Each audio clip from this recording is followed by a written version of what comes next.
Well, I think we can get started on this. I wanted to redo the outline actually on this chapter, just to reorder things a little bit more in the pattern of the way personally I think about handling fields and the forces of them, namely in the pattern that we start out noticing that there's a force between two objects, and we try to analyze that in terms of a field due to some source which creates some influence around it. Sometimes then we can forget about how that happened. We can just say, oh, there is an E field or a B field, and then we put some object in that field and we notice that it responds. And in the case of the electric field, the original work by Coulomb showed that there was a force between two things which we call charges, and if they were point charges, and varied inversely as the square of the distance. So we broke that down into two pieces. We took this part and we call that arbitrarily. You could have had it the other way around. It doesn't really matter which you call the source, as long as you realize that you're going to consider all the charges that are considered the source, and then you may put something in that influence. We call that the electric field, and we notice that this electric field acted radially. We define outward on a plus charge. In other words, we assume that plus charge produces a field that pushes another plus charge, this, when we put in the field, radially outward. So we have this then we define as a field. And if you add, this could be a complex of charges. It could be two charges, two pluses, a plus and a minus, anything you want. You can just add them all up. They add up linearly, superpose, vectorially, but linearly at least, and you get the total field. And then if you want, you put some other object in that field. Could be one charge, could be two, could be a dipole, could be four poles, whatever you want, and you'll get the force. Now we're going to do the similar thing. Because it worked so well for gravity and for electricity, we're going to see if we can play the same game with magnetism. Now it turns out that as far as electromagnets are concerned, that is magnetism created by electricity, as Ørsted discovered it. One thing is poles acting on poles. That is the kind of thing, permanent magnets acting on permanent magnets. But Ørsted discovered this remarkable fact that if a charge is moving, electric charge is moving, it can influence static magnetic poles, like compass needles. So then the people try to analyze that influence due to now the electric currents in the same fashion. So the force they found, this is the law of Biot-Savart. Pretty much as soon as Ørsted discovered it, these people checked it out, and sure enough, what you find is that you have a force law which looks like there's some set of currents, you have another set of currents. The one set we can pull out and say, well, let's call that the source. It's a current times a length. You see, the current necessarily, well, it doesn't necessarily, we can actually consider it a point with a speed, which we will. But one convenient way when you're dealing with wires is to consider a current passing through a certain length and say that part creates a magnetic field. So we're going to scoop out this part and call it the magnetic field. And it looks very similar to the electric field formula. You have a source charge, in this case the current times its length. You have a 4 pi over r squared. Now the characteristic thing that you'll notice when you go through these formulas is that where in the electric case you have epsilon naught on one side, either a denominator or numerator, you'll have this magnetic permeability on the other side. It happens all the time. I'm not exactly clear why, but every formula that I've seen, it's a characteristic thing that if there's an epsilon on the bottom, there'll be a mu0 on the top. And the shape is exactly alike. But except for the nasty part is, whereas the electric force is radial outward from the electric current, the magnetic field is this complicated cross product. If you have your current element, L1 here, and you ask, well, what is the magnetic field at a distance r, and your current is going in that direction, you have to take the cross product of I with r, and the force will be at right angles to the two and proportional to the angle, the sine of the angle between those two things. So that's the heart. That makes things more complicated. I mean, just a difficult thing. So, but at least I want you to see the pattern here. Works very well. We're going to call this the magnetic field. And then if we want, we can put another current element, another charge thing. A charge, this then is kind of the magnetic charge. We can put an I2L2, in other words, another wire in here, and that field will act on the wire. Again, unfortunately, with a cross product kind of thing. Or another way of having a magnetic charge is the electric charge times its velocity. You can substitute for every I and L if you have particles rather than wires, which we sometimes do, like in atom smashing machines. You have protons or electrons going around, or being, well, in the case of magnetic, they're going around in circles, and it's not exactly a wire. It isn't exactly, you could think of it as a current, but what do you mean by the length? So then it's more convenient to think of it as a charge moving with a certain speed. And you see the units are the same, because current times length. Current is charge per unit time, and length is just a length, okay?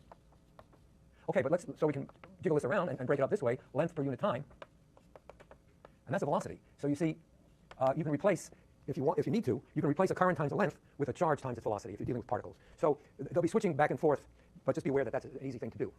Now what I want to do today is go through this in a fairly systematic way, and that is try to show you there are two different ways to calculate the fields from the currents, this thing here. Two different ways, just as there was in electricity. We calculated the field in electricity two different ways. We could either use Coulomb's law, or we could use Gauss's law. This one, you start out with all the particular charges, and you add up their fields at a point, E1, E2, E3, you add them up vectorially, and you get your total E. So it's kind of a bottoms up, well, how do you say bottoms up from the smallest to the large. The Gauss law allowed us to do this in certain very symmetrical cases. Given the charge inside, you could find the global electric field by integrating it over a symmetrical surface. And we got a couple of nice results. We could do solid spheres, you can do shells, you can do inside a sphere and outside a sphere, you could do a wire by putting a cylinder around it, you recall? You could get the electric field coming out of a line of charge, for example. And you can even do a plane of charge. Nice simple cases, nice symmetrical things. We can do electricity. There's a similar pattern here, actually. With the magnetic field, we can do it from the bottoms up by using this VO sub R. And if you have a distribution of currents, you can add up the current, the field generated by each little element of current. Just each one of them produces a magnetic field at a certain point, and you have to add them up vectorially in this complicated vector way. Nasty, pretty nasty sometimes. Unless it's very symmetrical, then you can do it. So you can do this as sort of bottoms-up way, taking every R and every current and so on, add them all up at some point, you get a net B. Or there's another way, which is comparable to the Gauss way, which is called Ampere's law, where you can, again, do kind of a global thing. Ampere's law, unlike the Gauss law, which says, Gauss said that if you integrate over a surface, a whole closed surface of the electric field times the area of that surface, you will find the amount of charge inside divided by epsilon naught. Right? That's good old Gauss's law. Well, they're all old. Gauss was pretty old by now, and Ampere's is pretty about the same vintage, so this is Ampere's old law. But it looks a little different. Because the magnetic field around a wire, we said, has the behavior of loops. It loops. So if you have a wire, the magnetic field is going this way around the wire. And a long wire is going around the wire in that fashion. Ampere will say, and I think we can derive it, that so the B is going around, the current is going this way. The B of such a wire is this way. Let's integrate the B along a circle. So we get B times, let's say, dl. I'm not sure what notation I actually use, but along a whole loop like this, a loop. Now this is a loop, so it's a line. And this is a surface, so it's an area. So if you really wanted to be fancy, you would say, well, this is a two-dimensional thing. An area has a length and a width. You'll sometimes see in books, they'll put two integrals, because you're going over, say, integrating over x and integrating over y. So fancy notation is surface integral. And here, it makes it a little clearer that here, we're going only in one dimension. Just integrating the B. Everywhere there's a B, we just multiply by the length, and we go around a loop. And it'll turn out, now, again, by the analogy here, it's really beautiful. In Gauss's law, the source is divided by epsilon naught. It'll turn out that in Ampere's law, the source will be the current. And again, although epsilon naught is on the bottom here, it'll turn out to be a mu naught on the top here. I'm trying to make the Greek mu naught, the permeability. Is that not clear? It's not clear, is it? So again, there's this kind of nice symmetry of the result. So that similarly to Gauss's law, where you can sometimes get an answer for a problem, we'll be able to find out the law for the value of B around the wire. We'll actually be able to find its value. We can find the value for B for a sheet of current, because it's sufficiently symmetric.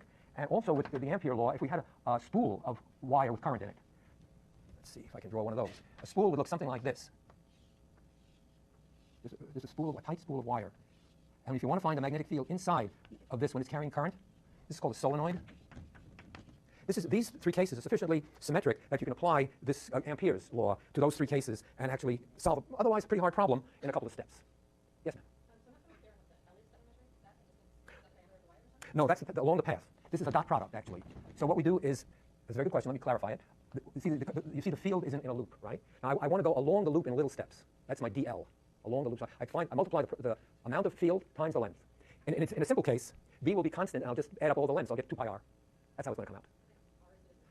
Yeah, in this case it would be, because the circumference is 2 pi r, and I'm adding up all the little distances around the circumference, and I'm going to get the whole length. It's the length of the circumference, which is 2 pi times the radius of the circle. I thought that the magnetic field state over here also had one that got bigger amount. Oh yeah, that's right. It's the same. It'll come out very similar to what we had here with this wire, a charged wire, which had Q on it, or a lambda per unit length. Yeah, as you go further out from the wire, well, in the case, remember the bristle brush, the one with the long wire, the wires come out, the density of them goes down is 1 over r, so the field here is strong, here is weaker.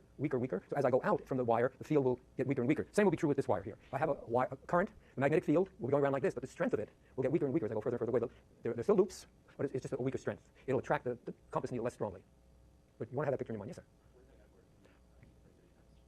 Say it again, sir. This permeability constant. Yeah, well, what this is saying, we'll see how it works hopefully in a few minutes.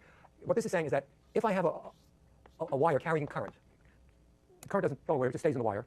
If I can find the magnetic field at every point along a loop enclosing this wire, so I have a wire, and it's again like the Gaussian surface. I pick any surface I want, or any loop that I want. They call it the Amperian loop, which is, again, you pick it to make life easy for yourself. So if I have just a straight wire, and I know the fields are going this way, I pick an Amperian loop, which is a circle around that wire, because it's nice and symmetric, and I know that there's no reason for the field at this point to be different from the magnitude here. So I know I have the same B all around this wire, because it's symmetric. Got that right? Okay, so I take the B, and I know it's going in some direction. As she asked, I just multiply B in that direction times a little increment of distance, and I just go right around the loop, multiplying B times dl on that circle. And I just add up all the B's and all the little dl's. The B's turn out to be constant. We'll do it in detail. But the B's turn out to be constant, and all I have to do is add up all the little dl's, and my total dl going around the circle is 2 pi r, is the circumference of a circle. So what I'm going to get is along a loop B times dl, And what it's going to turn out, when I add it all up, it's going to tell me how much current is inside that loop, the net current. The net current, so it's multiplied by this permeability constant. It's just a way to find out how much source current is inside a loop. We'll go over it a little bit. This is sort of, for some reason, all the books start out with BO sub R.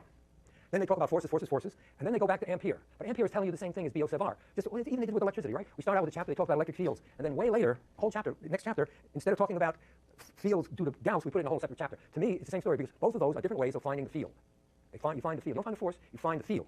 From both Coulomb's law for the field or Gauss's law. They're just different ways of finding the field. Then what you do with the field is another story. But so I want to keep that in mind that this is just a way of finding the field. Later on, you're going to put some little Q in here, and maybe over here you're going to put some charged particle, or you're going to put another current element, I2, L2, in that field. That's another story. In the meantime, you want to just figure out some source is going to create a field around it. And I find that field in the case of electricity by Coulomb or Gauss, in the case of magnetism by BO sub R or ampere. And we'll go into detail. But that's the feeling.